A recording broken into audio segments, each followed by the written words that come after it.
नमोऽस्त्वनन्ताय सहस्रमूर्धये सहस्रपादाक्षिशिरोरुबाहवे सहस्रनाम्ने पुरुषाय शाश्वते सहस्रकोटियुगधारिणे नमः। कृष्णाय वासुदेवाय हरये परमात्मने प्रणतक्लेशनाशाय गोविंदाय नमो नमः। संस्कृत शौर्यम इस समूह से संबद्ध सभी विद्वद्गण, सभी संस्कृत प्रेमीजन, सभी शास्त्र जिज्ञासु गण एवं संस्कृत शौर्यम के संस्थापक एवं प्रबंधक गण, आप सबको प्रणाम करते हुए, साधुवाद करते हुए आज के इस ज्ञान सत्र का प्रारंभ कर रहे हैं। कल नेटवर्क के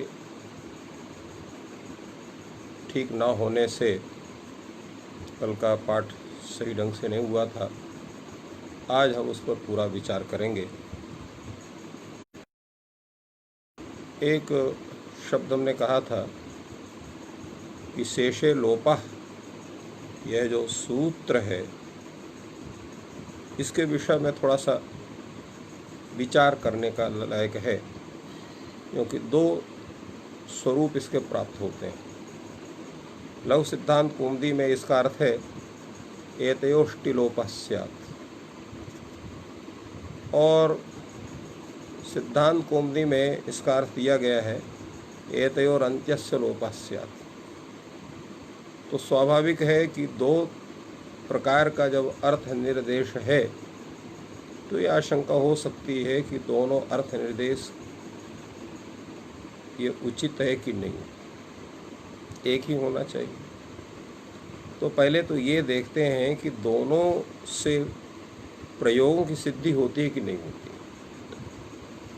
तो देखिए, जैसे मान लीजिए आप तुम अहम बनाते हैं तो युष्मद सु असमद सु होता है ये प्रथम और अम से। यहाँ पर प्रथमा संबंधी जो सु है उसको अम आदेश होता है, युष्मद अम अस्मद अम है।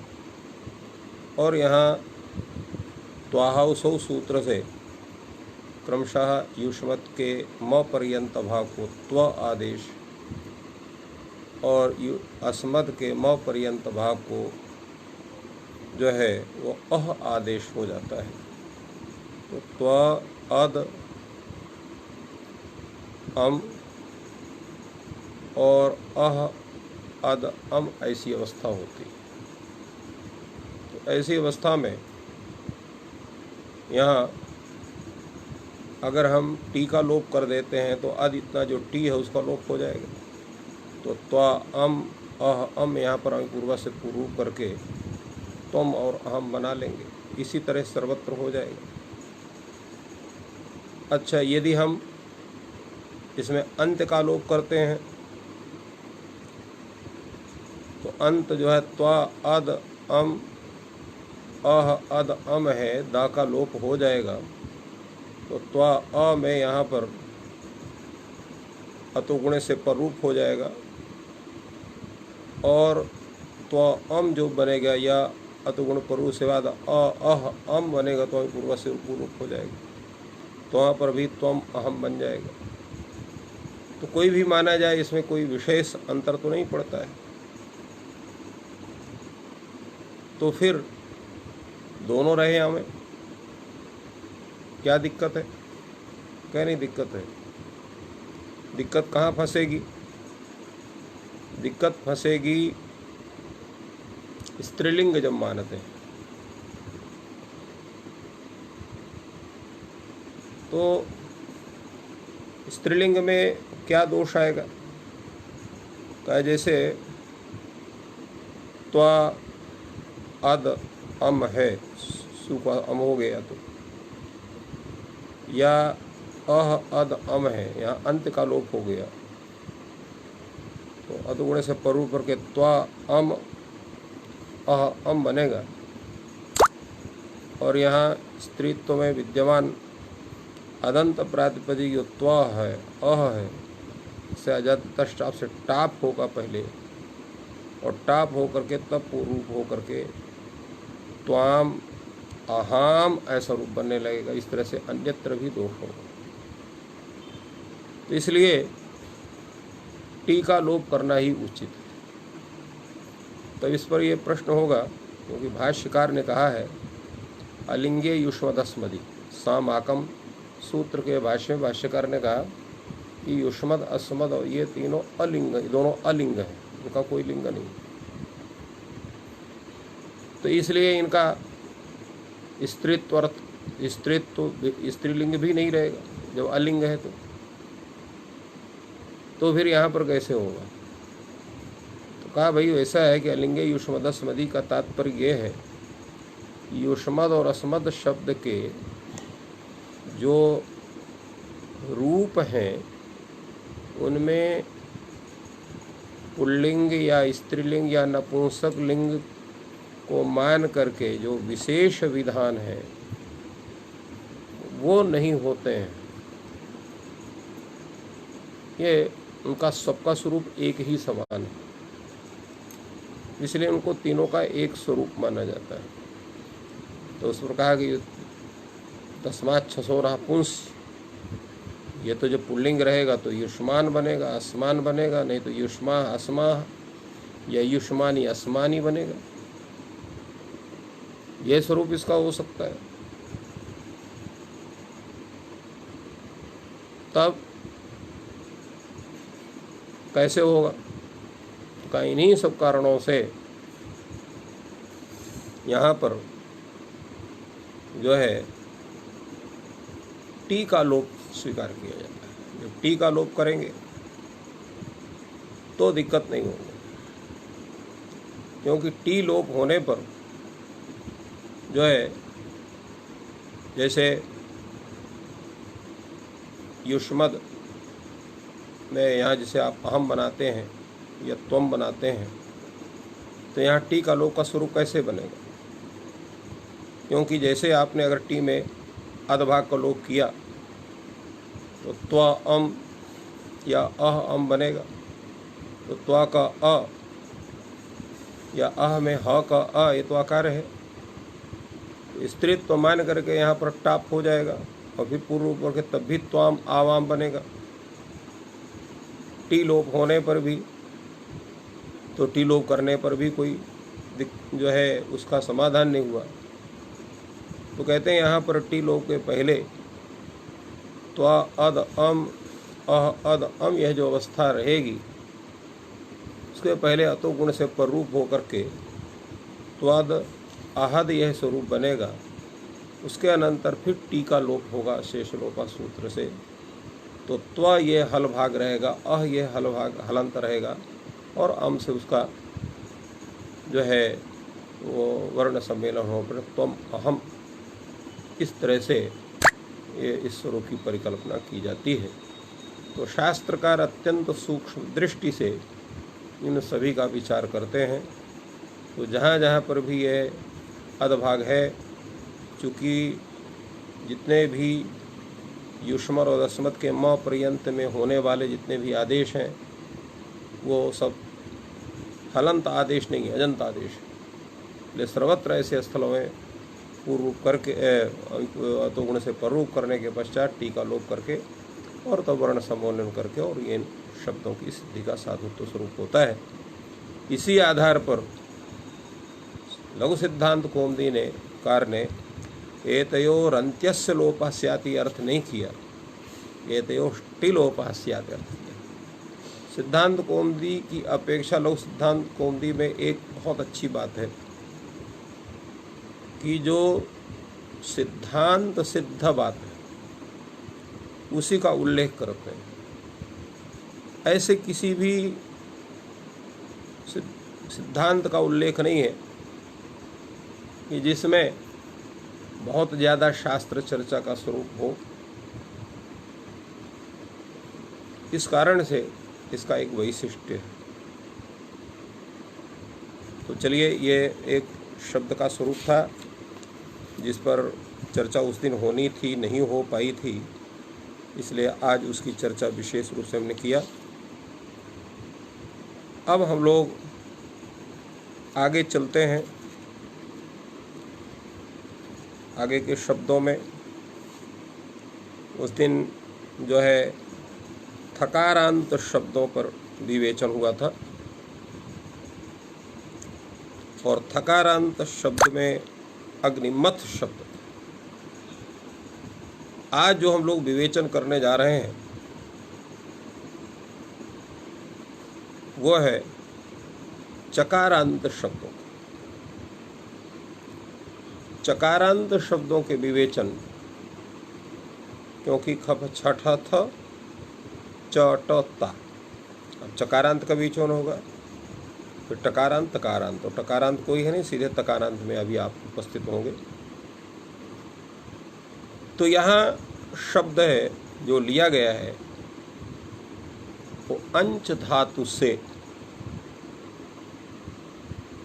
क्यों या क्यों प्रत्यय करके जो शब्द बनते हैं, प्रातिपदिक बनते हैं, उनको लिया गया है चकारांत में। सर्वप्रथम अंच धातु का 2 जगह पाठ है।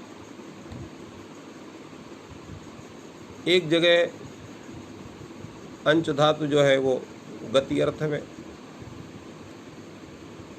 और याचना अर्थ में है, एक जगह जो है वो गति अर्थ में और पूजा अर्थ में। गतिगतौ याच्यायाम और गतिगतौ पूजनेच्च। यहाँ पर जो गृहीत है वो पूजा भिन्नार्थक और पूजार्थक। तो प्रथम जो यहाँ पर प्रयोग गृहीत है वो पूजा भिन्नार्थक जो अंच धातु है वो गृहीत है। यहाँ पर सामान्य रूपेण से उसको गत्यर्थक मान सकते हैं, अन्य अर्थ भी हो सकते हैं, लेकिन गत्यर्थक उसका मुख्य स्वरूप है। तो यहाँ पर प्रकर्षेण अंचति इस विग्रह में यहाँ पर एक सूत्र भी आप लोगों ने पढ़ा था, ऋत्विक दद्रिक स्रग दिगुष्णि गंच युज क्रुंचांच उष्णिक अंच। अंच धातु को आपने यहाँ पर देखा और वृत्ति में जो लिखा है सुप अंजे सुप्युपदे, अंच धातु यहाँ पर सुप उपपद गृहीत होगा। तो सुप में प्रादिभी सुप के रूप में आते हैं और प्रादिभिन्न जो अन्य हैं सुबंत शब्द हैं वो भी गृहीत होते हैं। तो यह इन्होंने प्र शब्द को लिया उन्होंने, तो प्रांच शब्द है,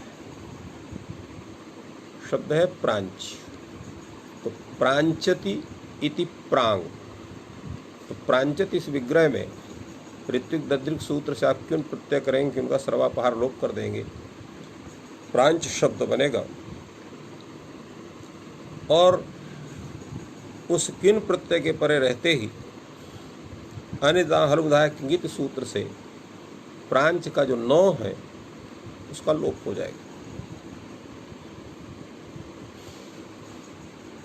तो प्राच खाली शब्द बनेगा। इस प्राच शब्द की आप प्रातिपदिक संज्ञा करेंगे प्रत्यय समासा सूत्र से, और प्रथमा विभक्ति में एकत्व विवक्षा में एक वचन सु आएगा, तो प्राच सु बनेगा। और उदितजाम श्रवण स्थान चा धातु सूत्र से आप नुमागम करेंगे, क्योंकि अंचु धातु है तो उदित है, तो इसलिए जो यहाँ नुम हो गया, नुम क्या होगा तो अंत्य से पर होगा, चूँकि मित है ये, अंत्य से यहाँ प्रा का अ उससे पर हो गया। तो प्रांच यहाँ पर भी नकार को अनुस्वार पर सवर्ण करके प्रांच बना।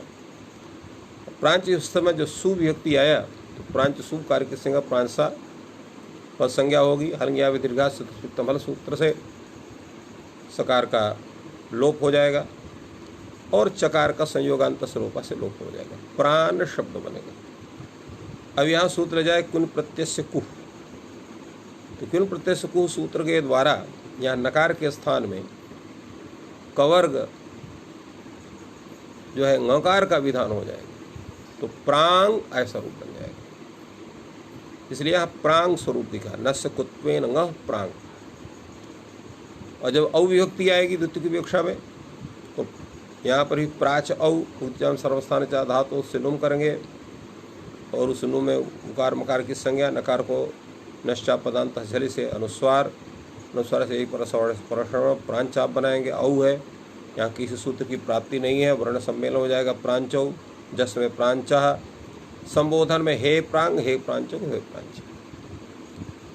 अम आउट में भी प्रांचम प्रांचो, किंतु जैसे शस विभक्ति लाएंगे और प्राच शस ऐसा बनेगा, यहाँ विदिचाम सर्वनाम धातु सूत्र नहीं लगेगा, क्योंकि वो सर्वनाम स्थान पर रहते ही करता है। शस सर्वनाम स्थान से भिन्न है, इसलिए यहाँ पर नुमागम नहीं होगा। प्राच अस ऐसे बनेगा। तो प्राच अस ऐसी अवस्था में यहाँ सूत्र लग जाएगा अचः।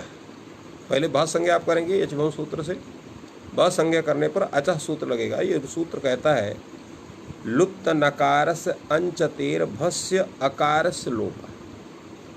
कहता है लुप्त नकारस अंचते, ऐसा जो अंश जिसके अकार का, जिसके नकार का लोप हो गया, तो उस ऐसे भ संज्ञक के अच के अकार का लोप होता है। तो यहाँ पर अच में अ है, प्र अच है, प्र अच औ, प्र अच शस, अकार की संज्ञा अस, प्र अच अस। अब यहाँ अच का आ है, ऐसा अच है जिसके नकार का लोप हो चुका है अनिता फलुदा किंगित सूत्र से। फलता यहाँ अच के आ का लोप होगा इस सूत्र के द्वारा, तो प्र च अस बनेगा। अब यहाँ सूत्र लग जाएगा चौ। ये कहता है लुप्त नकार, लुप्ताकार नकारंचितो परो, परो धातु लंचतो परे पूर्वस्याणो दीर्घ। तो लुप्त है नकार और अकार जिसका, लुप्तः लुप्तौ, लुप्तः अकारः नकारश्च यस्य सः लुप्ताकार नकारः एव भूतः अंच धातु तस्य पूर्वस्याणो दीर्घ स्यात्। उसके जो पूर्व जो अण है, तो पूर्व अण कौन है? प्रा का अ, उसको दीर्घ हो जाएगा, तो प्राच अस बन जाएगा। और वर्ण सम्मेलन कर दीजिए, पद संज्ञा करें, सकार कृत विसर्ग दे, प्राचा बन गया। अब ये प्राचा ही सब अजाति विभक्तियों में बनेगा। तो इस तरह से प्राचा बन गया शस में, टा में प्राचा बन जाएगा। और जब भ्याम विभक्ति आएगी तो क्या बनेगा? तो चूंकि यहाँ पर तो नुम है नहीं, तो प्राच भ्याम ऐसा है। प्राच भ्याम इस अवस्था में चोकु से कुत्तो आ जाएगा, तो चा हो जाएगा। और झलाम जशोंत, झलाम झस से यहाँ जो है जस्त हो जाएगा, तो प्राग भ्याम, तो प्राचा प्रागभ्याम, प्रागभी प्राचे प्रागभ्याम प्रागभ्या, प्राचः प्रागभ्याम प्रागभ्या, प्राचः प्राचोः प्राचाम, प्राच प्राचोः प्राक्षु। इस तरह से रूप बनेगा। प्राक्षु में भी वही है, पहले आप चौकू से गा कर देंगे, का कर देंगे चौ के स्थान में, तो प्राक सु बनेगा, सा को शत्व हो जाएगा, का शा मिलाकर क्ष हो जाएगा प्राक्षु। तो इस तरह से ये जो है प्रांच शब्द का स्वरूप। इसी तरह से प्रत्यंग प्रत्यंच शब्द है, प्रत्यंच तीति प्रत्यंग, यहाँ पर प्रतिपूर्वक अंच धातु से ऋतिदधिक सूत्र से किन प्रत्यय कि उनका सर्वापहार लोप होगा। और यहाँ पर भी अनिता हृदय की सूत्र से नकार का लोप हो जाएगा, प्रत्यक्ष बनेगा। अब प्रत्यय की प्रातिपदिक संज्ञा करेंगे, सुविभक्ति लाएंगे, प्रथमा में एक वचन में एकत्व विवक्षा होने से, तो प्रत्यक्ष सु बनेगा। उगित चाम सर्वस्थान चा धातु सूत्र से यहाँ पर नुम होगा, अनुस्वार होगा, पर सवर्ण होगा, प्रत्यंच सा बनेगा। सा का हलंग्या भी दीर्घा से लोप हो जाएगा। चा का संयोगांत लोपा सूत्र से लोप हो जाएगा। प्रत्यन बनेगा। अब प्रत्यन का जो नौ है, उस ना को क्युन प्रत्यय सुकु सूत्र के द्वारा यहाँ पर कवर ङ का विधान हो जाएगा, प्रत्यंग ऐसा रूप बन जाएगा। तो इस तरह से प्रत्यंग औ और जस में प्रत्यंचौ प्रत्यंचः, संबोधन में हे प्रत्यंग हे प्रत्यंचौ हे प्रत्यंचः, और द्वितीय विभक्ति में प्रत्यंचम प्रत्यंचम, ये इतना बनेगा। किंतु ये शस भी क्या आई तो प्रत्यच अस ऐसा बनेगा, क्योंकि यहाँ नूम नहीं होगा, इसलिए जैसे वहाँ प्राच अस होता था शस में, इसी प्रकार यहाँ प्रत्यच अस। प्रत्यच अस इस अवस्था में आप भाव संज्ञा करेंगे। भाव संज्ञा करने के पश्चात अचह सूत्र से यहाँ पर लुप्त नकार अंच धातु है, इसलिए उसके आकार का लोप हो जाएगा, तो प्रति च अस ऐसा बनेगा। और चौ सूत्र से वहाँ पर लुप्त है आकार और नकार, जिसका ऐसा जो अंच धातु रूप जो च है उससे पूर्व है प्रतिमिति का ई, उसको दीर्घ हो जाएगा। तो प्रतीच अस वर्ण सम्मेलन करें, प्रतीच सकार को प्रतीच, इस प्रकार प्रतीच शस में बनेगा, टा में प्रतीचा बनेगा। और इसी रूप में जब भ्याम लाएंगे तो प्रत्यच भ्याम है, चौकू से चकार को ककार और झलाम जस से जस्त होकर के प्रत्यग भ्याम, तो प्रत्यग भ्याम प्रत्यग भी प्रतीचे प्रत्यग भ्याम प्रत्यग भ्या प्रतीच प्रत्यग भ्याम प्रत्यग भ्या प्रतीच प्रतीचो प्रतीचाम प्रतीच प्रतीचो प्रत्यक्षु, ये इस तरह से इसका रूप बनेगा। अब इसके पश्चात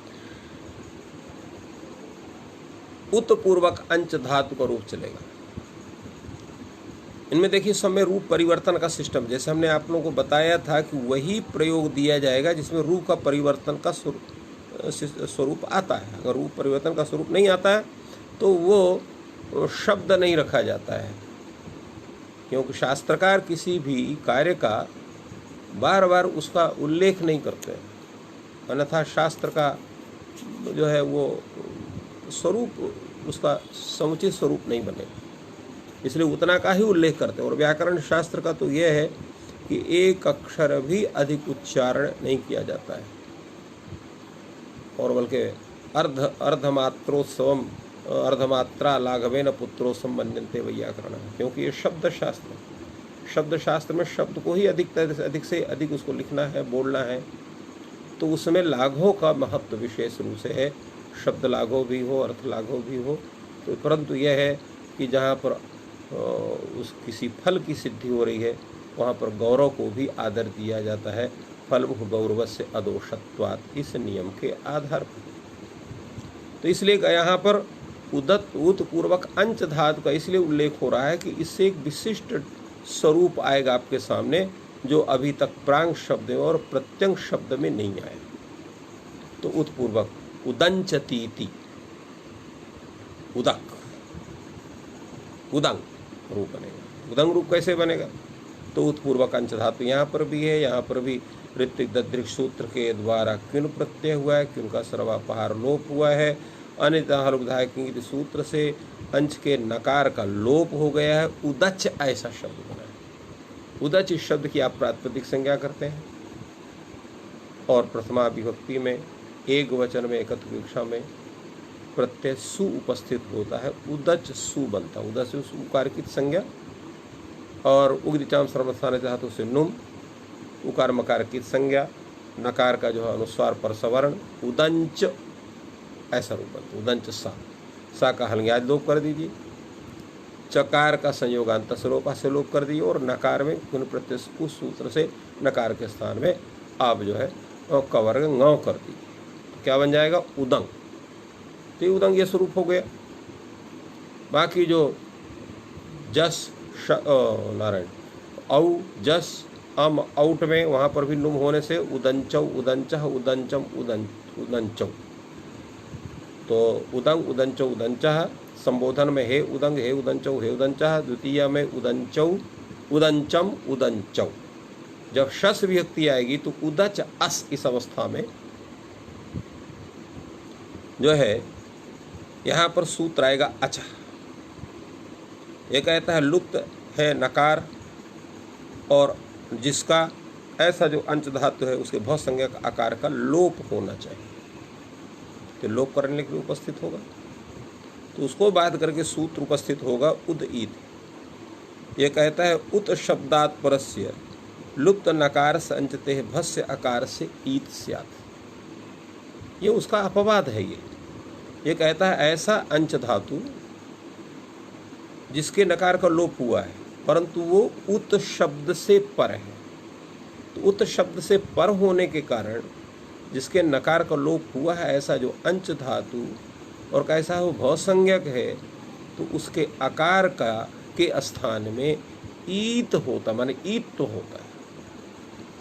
तो अब क्या बन गया आपका, जब इससे ईत हो गया तो उद ई च अस, और वर्ण सम्मेलन कर दिए तो उदीचस, सकार का रुत्त विसर्ग हुआ पद संज्ञा, उदीचहा ऐसा रूप बनता है। ट में एक वचन में उदीचा। अब जब भ्याम विभक्ति लाएंगे तो उदच भ्याम बनेगा, चौकू से चकार को कुत्त हो जाएगा, ग हो जाएगा, तो उदक भ्याम। तो एक चीज आप लोग सोचते होंगे कि हम कुत्त करने के लिए दो सूत्रों को लगाते हैं। जहाँ उदंग बना रहे हैं, प्रांग बना रहे हैं, प्रत्यंग बना रहे हैं, वहाँ तो हम किन प्रत्यय से कु से कुत्तों का विधान करते हैं। किंतु जहाँ हम प्राग भ्याम बना रहे हैं, प्रत्येक भ्याम बना रहे हैं, उदक भ्याम बना रहे हैं, वहाँ चौकु सूत्र को लाते हैं। जब दोनों ही कुत्त करते हैं तो एक ही सूत्र को आप दोनों जगह लगाइए, दोनों जगह अलग अलग क्यों लगाते हैं? ये प्रश्न आपके मस्तिष्क में आ सकता है। उसका कारण यह है कि वस्तुतः सर्वत्र किन प्रत्यय से कु सूत्र की ही प्राप्ति होती है। किन प्रत्यांत जहाँ है वहाँ पर जो चवर्ग है उसके स्थान में वो कबर का विधान करता है। नहीं, जो सूत्र है वो कोई भी है उसके स्थान में कबर का विधान करता है। किन प्रत्यय को कहता है, किन प्रत्यांत जो शब्द है उसको कबरगंतादेश होता है। चाहे वो चवर्गांत हो, चाहे वो तवर्गांत हो, टवर्गांत हो, पवर्गांत हो, कोई भी हो। परंतु चौकु सूत्र का स्थान क्या है? वो कहता है चवर्ग को कवर्ग होता है, तो वो चवर्ग को ही कवर करेगा, अन्य को नहीं करेगा। तो इसलिए वो अपने विषय में किन प्रत्यय से कु का बाधक हो जाता है। जैसे प्राण ऐसा बचता है या प्रत्यान ऐसा बचता है, जब संयोगांत लोपा से लोपाप कर देते हैं, तो यहाँ ना है। ना होने के कारण यहाँ पर चौकु सूत्र नहीं लग सकता, इसलिए कुन प्रत्यय कु से कुत्त का ही विधान होता है, उसको ना हो जाता है।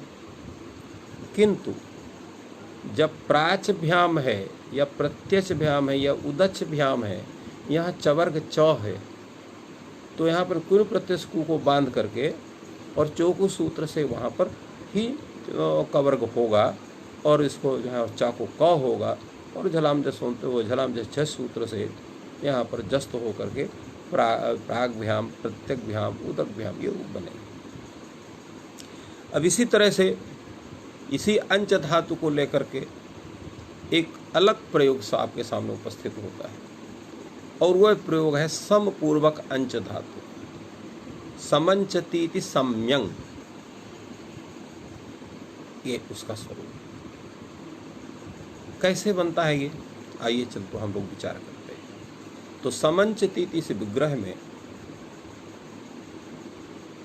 हम समपूर्वक अंच धातु से ऋत्विक दध्रिक सूत्र से किन प्रत्यय का विधान करते हैं।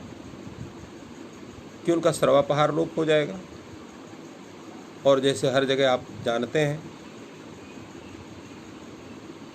यहाँ अनिता हृदय के सूत्र से अंश के नकार का लोप हो जाएगा, और चूंकि वहाँ पर उसका व अवशिष्ट रहता है, क्युन में भी क्यूप में भी, दोनों में, फिर उसका वीर प्रकृति से लोप होता है।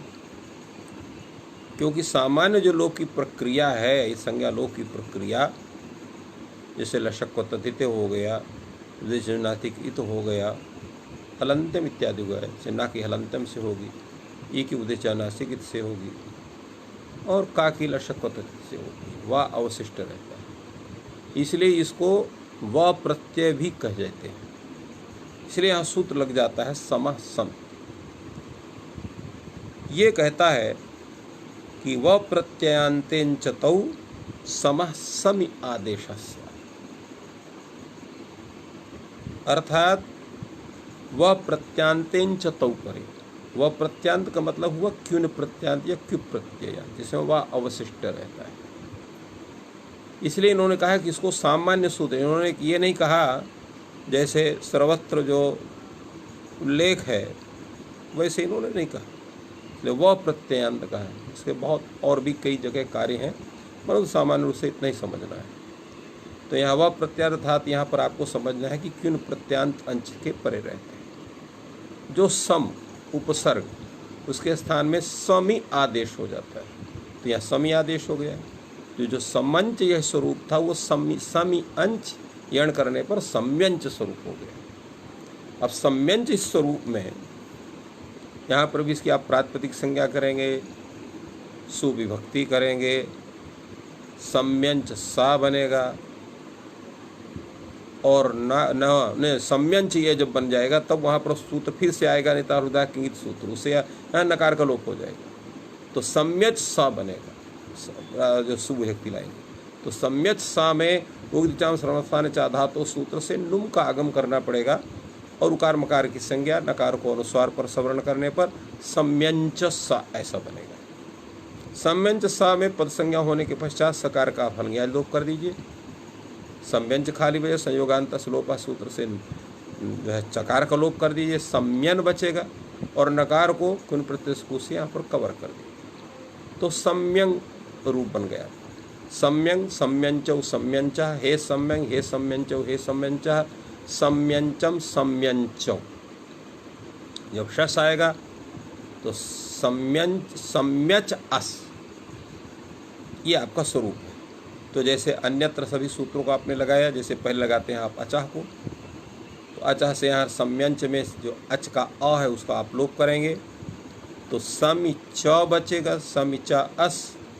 चौ सूत्र से यहाँ पर लुप्त अकार नकार ऐसे हो गया है, जिसका ऐसा जो च अच अंश का प्रतिनिधिभूत यहाँ च है, उससे पूर्व अच यहाँ पर है समी का ई, उसको दीर्घ हो जाएगा, तो समीच अस ऐसा बनेगा। वर्ण सम्मेलन कर दीजिए, पद संज्ञा करिए, सकार करो तो विसर्ग कर दीजिए, तो समीचा। और टा में समीचा, और भ्याम में इसी तरह से सम्यच भ्याम है, चा को चौकू से कुत्त होगा, और झलाम जैसे जस्त हो जाएगा, सम्यक भ्याम सम्यक भी, समीचे सम्यक भ्याम सम्यक भ्या, समीचा सम्यक भ्याम सम्यक भ्या, समीचा समीचो समीचाम, समीच समीचो सम्यक्षु। तो इस तरह से, इसी तरह से एक दूसरा शब्द सह अंचति, जब आप विग्रह करो सह अंचति, अब वहां पर किप प्रत्यय करोगे तो सह अंच बचेगा। अनिता हलुबधायक अनिदिताम हलुबधायक किंग सूत्र से आप नकार का लोप कर दीजिए, तो सह अच बनेगा। सह अच, इस अवस्था में सूत्र आ जाएगा सहस्य सद्री। ये कहता है कि वही व प्रत्ययांत अंश के परे रहते सह के स्थान में सद्री आदेश हो जाता है, तो सद्री आदेश हो गया, तो सद्री अच बन जाएगा। अब यहाँ पर कोई अण कर दीजिए, तो सध्र्यच बन जाएगा। अब इस सध्र्यच की आप प्रातिपदिक संज्ञा करेंगे कृत तथ्य समाचार सूत्र से, और सुविभक्ति लाइए। प्रथमा एक वचन में सध्र्यच सा बनेगा, और अन्य जो है उच्चाम श्रवणस्थान चा धातुओं से नुम कर देंगे, अनुस्वार पर सवर्ण कर देंगे, तो सध्र्यंच सा बनेगा। पद संज्ञा कर दीजिए सुप्तिगंतम पदम से, और सकार का हलंग्यादि लोप कर दिए, हलंग्या भी दीर्घा सूत्र से सध्यंचो आपको बना। अब चकार का संयोगांत लोप हो जाएगा, सध्यन बनेगा, और नकार को कुन प्रत्यय सकू से कवर ङ हो जाएगा, तो सध्यंग। और फिर उसी तरह से पूर्व के समान सध्रंचौ श्रद्ध्यंच, हे सध्यंग हे सध्यंचौ हे सध्यंच सध्यंचम सध्यंचम। अब जब यहाँ शस का शकार की संज्ञा सध्यच अस, अब यहाँ अचा सूत्र से यहाँ अच का जो अ है उसका लोप हो जाएगा, तो सध्री च अस बनेगा। चौ से पूर्व अण अर्थात सध्री में ध्री के ई को आप दीर्घ कर दोगे, तो सध्री च अस बनेगा। वर्ण सम्मेलन के सध्री चस, और पद संज्ञा होने सकार को रुत्त विषय सध्रीचा। टा आएगा सध्रीचा, भ्याम आएगा तो सध्यक भ्याम सध्यक भी, यहाँ बस सध्यच भ्याम है, चाको चौकू से कुत्त, और जस्त करने पर सध्यभ्याम सद्यक भी। इस तरह से इनके स्वरूप का है विचार। रूप पूरा आप लोग चला लेंगे, नहीं हम चला दे रहे हैं। सध्यंग सध्यंचौ सध्यंचः हे सध्यंग हे सध्यंचौ हे सध्यंचः सध्यंचम सध्यंच्यौ सध्रीचः सध्रीचा सध्यंग्भ्याम सध्यंग्भिः सधीचे सध्रीचे सध्यग्भ्याम सध्यग्भ्यः सध्रीचः सध्यग्भ्याम सध्यग्भ्यः सध्रीचः सध्रीचोः सध्रीचां सध्रीचि सध्रीचोः सध्यक्षु। इस तरह से। अब आगे एक अंच धातु से संबंधित एक दूसरा स्वरूप आपके सामने उपस्थित होता है और है वो तिरस अव्यय है। जैसे तिरस करोति, उसी तरह से तिरस अंचति है। तिरस अंचति ऐसा आपने विग्रह किया और ऋत्विक दद्रिक सूत्र से वाक्य प्रत्यय किया, तिरस अंच बनेगा। तिरस अंच इस अवस्था में क्या होगा? सूत्र लग जाएगा आपका जो है अन्यथा किंगिति, और इस सूत्र से जो है नकार का लोप हो जाएगा।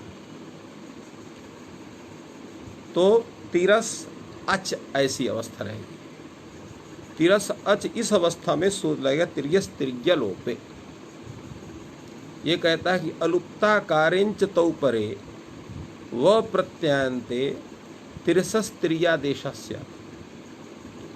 ऐसा अंच धातु जिसके आकार का लोप नहीं हुआ है, उसके परे रहते, और वो कैसा होना चाहिए? वह प्रत्ययांत होना चाहिए।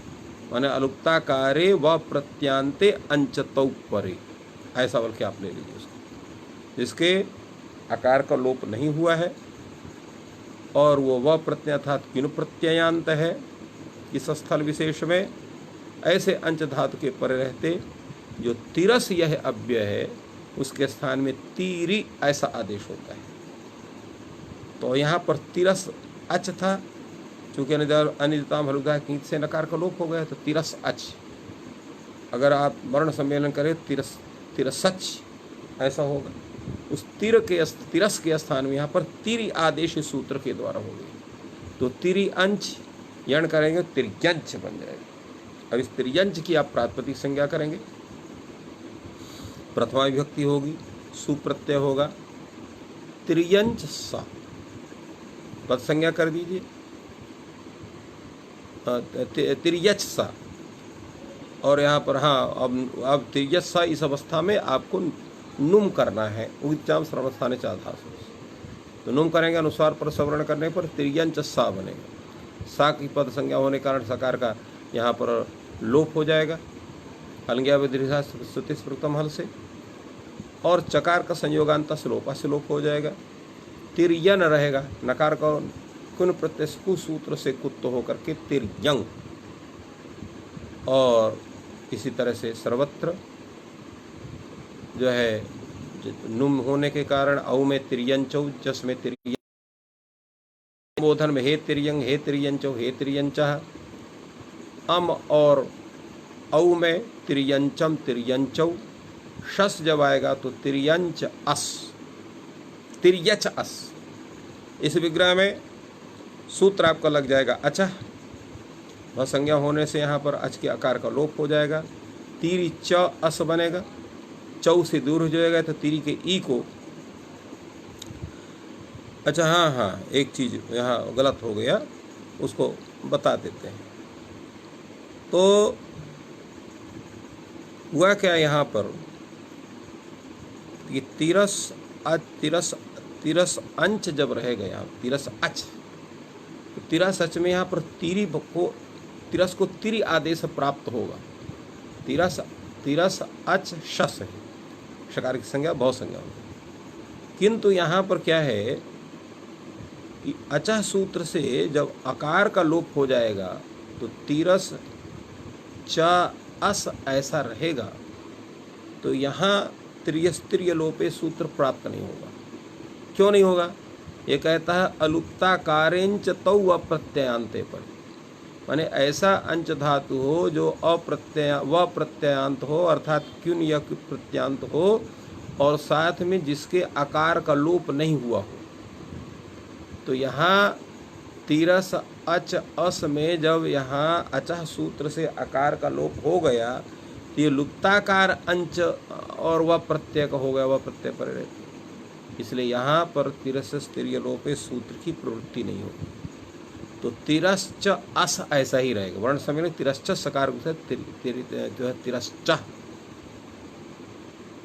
और भ्याम विभक्ति जब आएगी तो यहाँ पर भी तिरस अच भ्याम है। अब चूंकि यहाँ पर भव संज्ञा हो नहीं सकती, तो भव संज्ञा नहीं होगी तो अचः सूत्र से अच के आकार का लोप भी नहीं होगा। तो अलुप्ताकार अंचतौ व प्रत्ययांते ये अर्थ बन जाएगा। भ्याम के पर रहते, भिस के पर रहते, तो यहाँ तिरस को तिरि आदेश हो जाएगा। इसलिए तिर्यच भ्याम ऐसा बनेगा यण होने। तो तिर्यच भ्याम में चाको चौको से कुत्त करके और झलाम जैसे से जस्त करके तिर्यक भ्याम रूप बनेगा।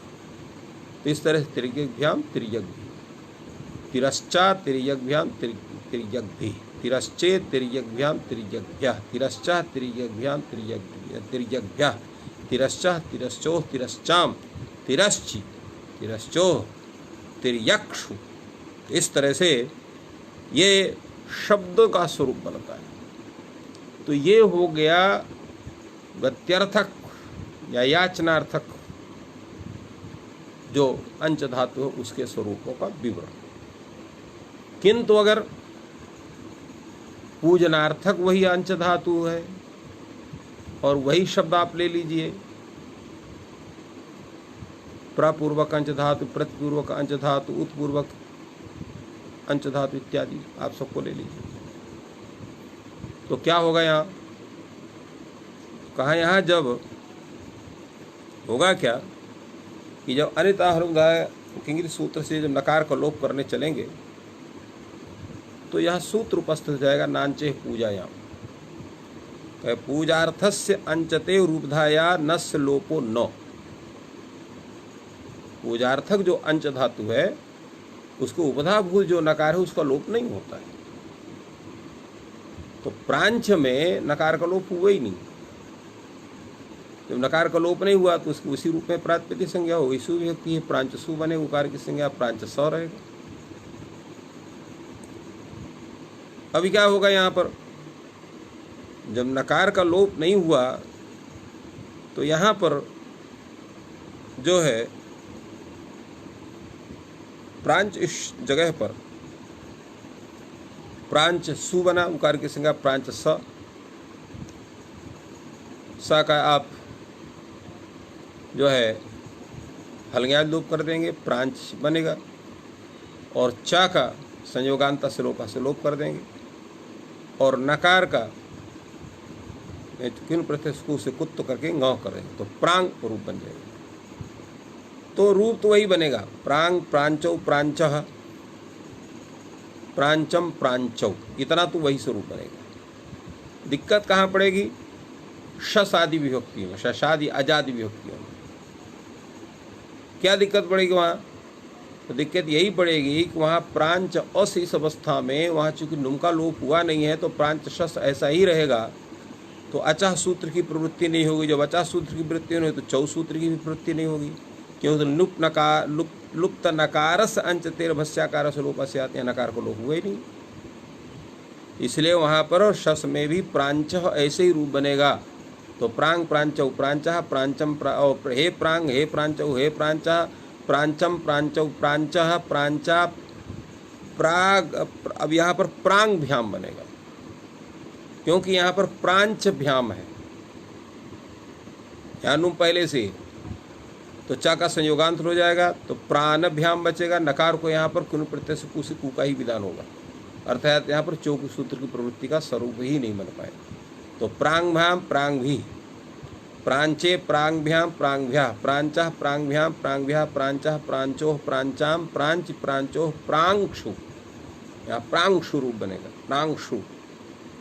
हाँ, तो प्रांक्षु, प्रांक्षु क्या बनेगा, प्रांगसु बनेगा, यहाँ प्रांगसु रूप बनेगा, क्योंकि यहाँ पर प्रांच सु है। तो चा का लोप करेंगे, नकार को कुन प्रत्यय से कु कर दें तो गौ हो जाएगा, और सा को चूंकि कवर्ग से पर है, गौ कवर्ग में आता है, उससे पर सकार को श हो जाएगा, तो प्रांगशु ऐसा बनेगा।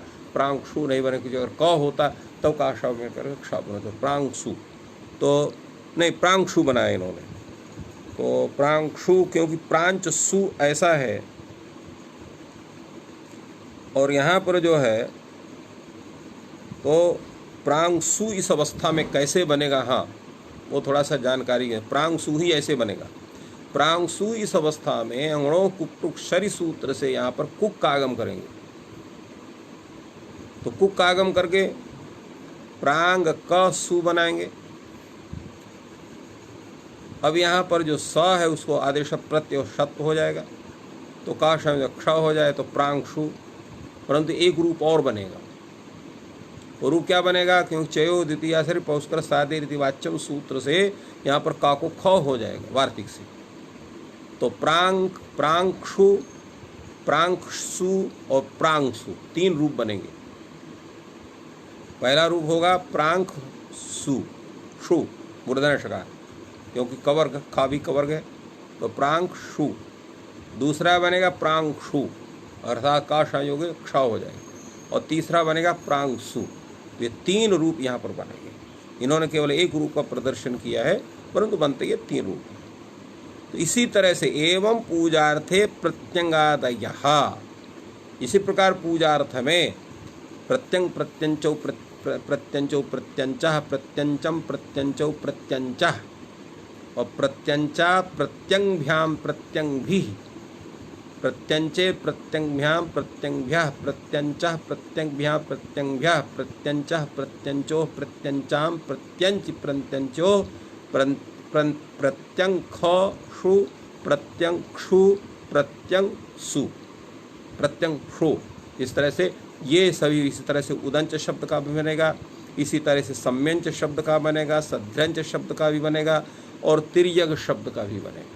सबके रूप जो है वो है, अर्थात वहाँ पर सब जगह नकार आपको सुनाई पड़ेगा, और जैसे हमने बताया उस तरह से रूप बनेगा। तो ये सभी शब्दों का इनका स्वरूप है।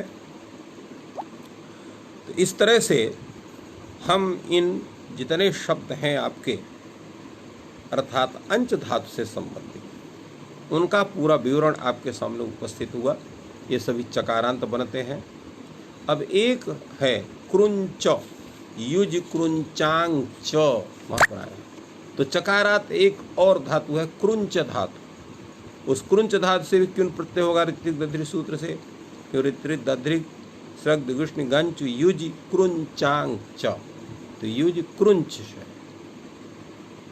तो क्रुंच का यहाँ उल्लेख हुआ।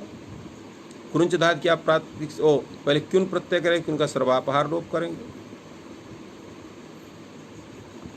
और सर्वापहार लोप करके यहाँ पर जो है प्रातिपदिक संज्ञा करके सुविभक्ति, और सु का जो है हलंग्याल लोप होगा, तो क्रुंच है। चकार का जो है संयोगांत लोप हो जाए, और नकार को कुन प्रत्यय से कु होकर के क्रुंग रूप बनेगा, इस तरह क्रुंग। और जो है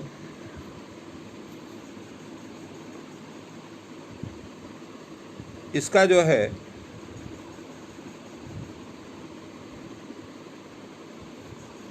तो औ में क्रुंचौ, जस में क्रुंचः, संबोधन में हे क्रुंग हे क्रुंचौ हे क्रुंचः, और द्वितीय विभक्ति में क्रुंचम क्रुंचौ क्रुंचः ही रूप बनेगा। यहाँ पर भी अनित्यता हृदय सूत्र यहाँ पर नहीं रहेगा, क्योंकि इसके भी नकार के लोप का प्रतिषेध हो जाता है। इसलिए क्रुंचः ऐसा ही रूप बनता है शस में भी। तो पूजार्थक जैसे अंत प्रांग धातु का रूप है, वैसे ही इसका भी, क्रुंच का भी इसी तरह से इसका रूप चलता है। और इसमें भी जो है इसके नकार का लोप नहीं होता। क्यों नहीं होता है? क्यों इसलिए नहीं होता है कि यहाँ पर वस्तुतः नकार है नहीं। क्रुंच में य उपधा में य है। अगर ये नकार होता तो अनितताम हलुदाय किंगित सूत्र से उस नकार का लोप हो जाता, तो कोई रोक ही नहीं सकता था। किंतु क्रुंच में यहाँ पर नकार न होकर के यकार है उपदेश में, इसलिए इसका लोप नहीं होता। इसलिए क्रुंचः ऐसा ही शस्व रूप बनता है। क्रुंचः, टा में क्रुंचा और क्रुंभ्याम ऐसा ही रूप बनेगा वहाँ पर।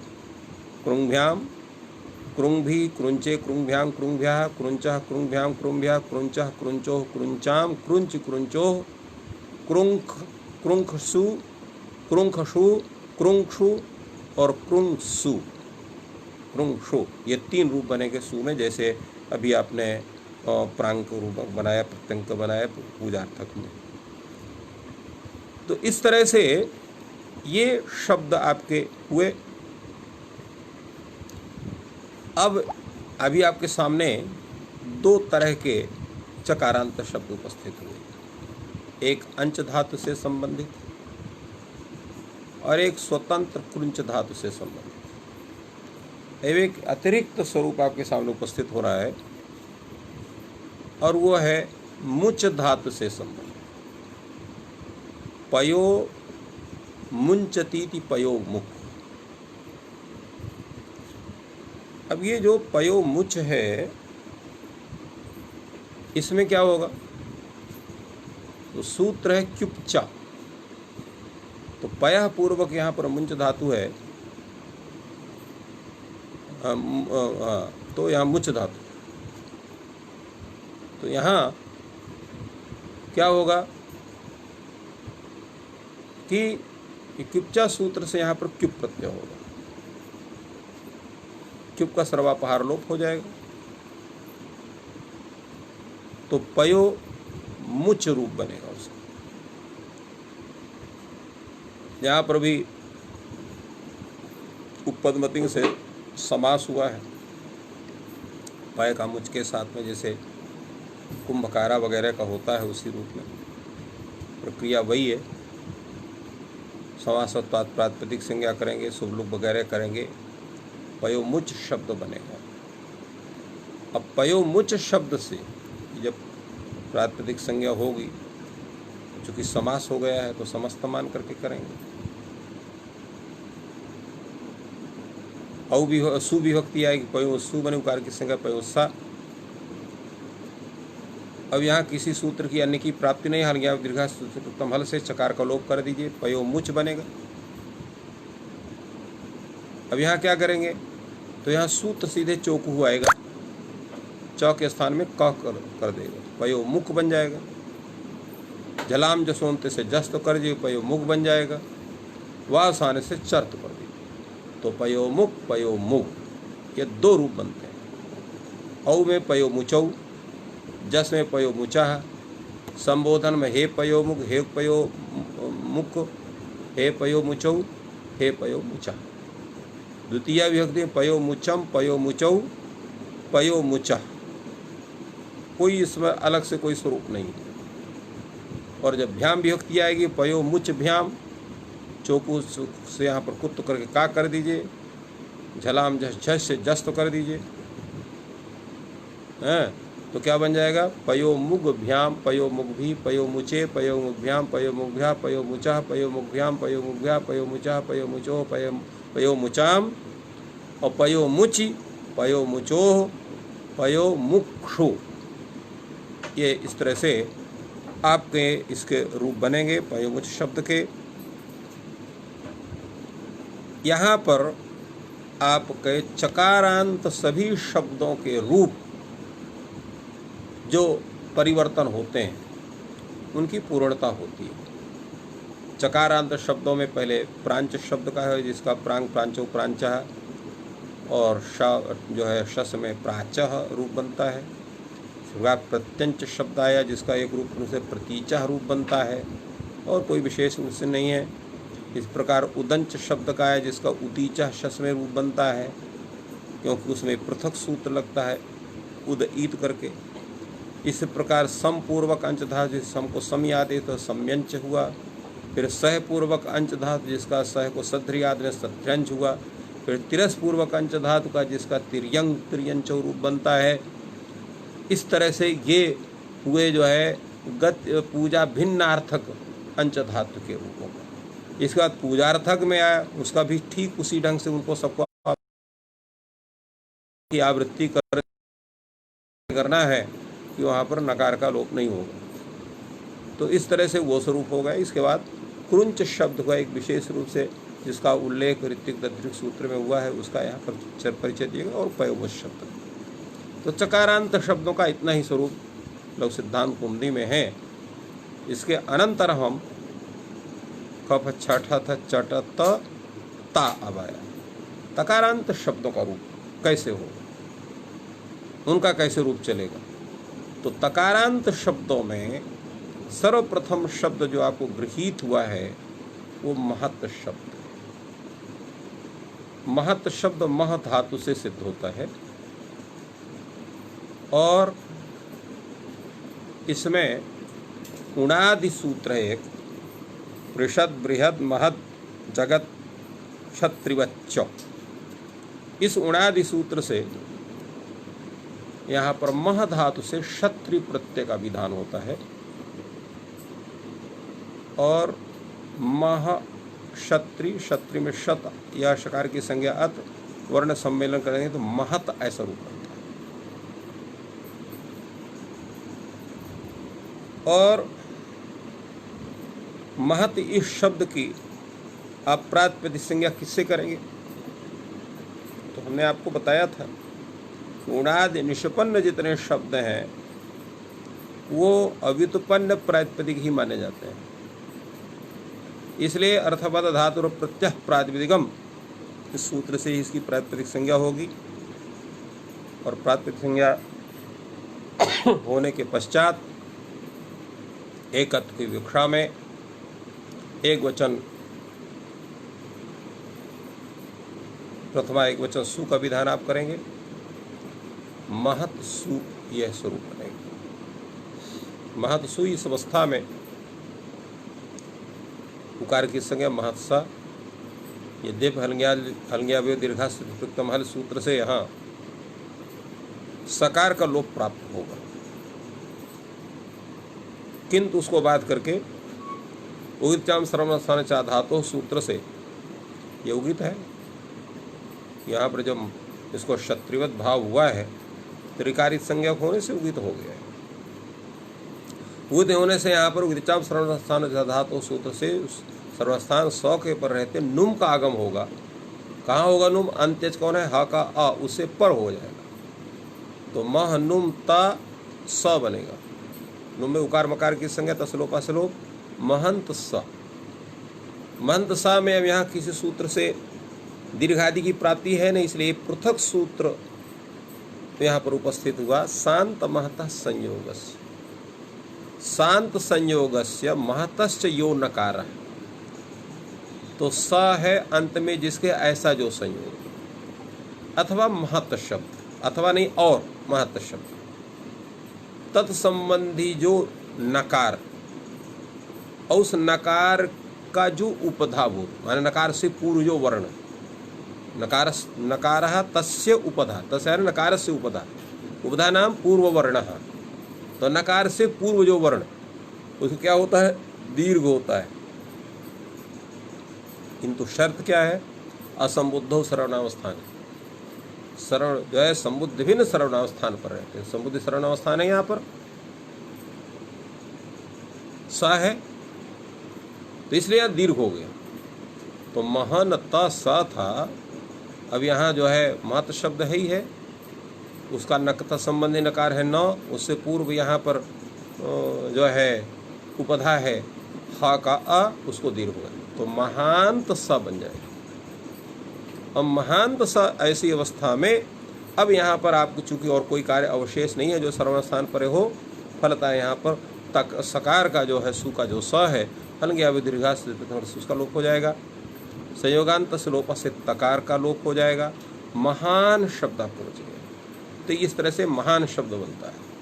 अब यहाँ पर जब अविभक्ति लाएंगे तो बाकी प्रक्रिया वही सब कुछ है। तो औ लग जाएगा महानतौ, जस में महानतः। और संबोधन में क्या होगा, चूंकि ये शांत महता संयोगस्य ये जो सूत्र है ये संबुद्धिभिन्न सर्वनाम स्थान पर है, दीर्घ से दीर्घ का विधान नहीं होगा। तो यहाँ पर महंत सा रहेगा, सा का हलंगिया लोप, तकार का संयोगा तो हे महन ऐसा रूप बनेगा। हे महन, हे महानतौ, हे महानतौ, हे महानता। और अम में द्वितीय व्यक्ति महानतम महानतौ, शस में शकार की संज्ञा महान महत अस रहेगा। यहाँ की सूत्र की प्राप्ति से सीधे मिल जाएगा। तो महतस सकार महता, महता महद्भ्या महद्भि, महते महद्भ्या महद्भ्या, महतः महद्भ्या महद्भ्या, महतः महतो महताम, महति महतो महत्सु। तो इस तरह से ये सभी शब्दों के रूप चलते हैं। और ये एक आपका प्रथम जो महत शब्द है इस पर विचार हुआ। अब कल हम लोग इस पर आगे की चर्चा करेंगे कि कौन ऐसे शब्द हैं जो तकारांत हो सकते हैं सामान्य, क्योंकि ये तो विशेष शब्द हुआ। अब सामान्य शब्द किसी की परिकल्पना हम लोग करनी पड़ेगी, जिसके आधार पर हमें जानेंगे कि कौन से ऐसे शब्द हैं जो सामान्य रूप से तकारांत माने जा सकते हैं और इसका हम लोग रूप चला सकते हैं। इन शब्दों के साथ आज के इस अध्ययन सत्र की यही पूर्णता होती है। आप सबको बहुत बहुत धन्यवाद। जयतु संस्कृतम, जयतु भारतम।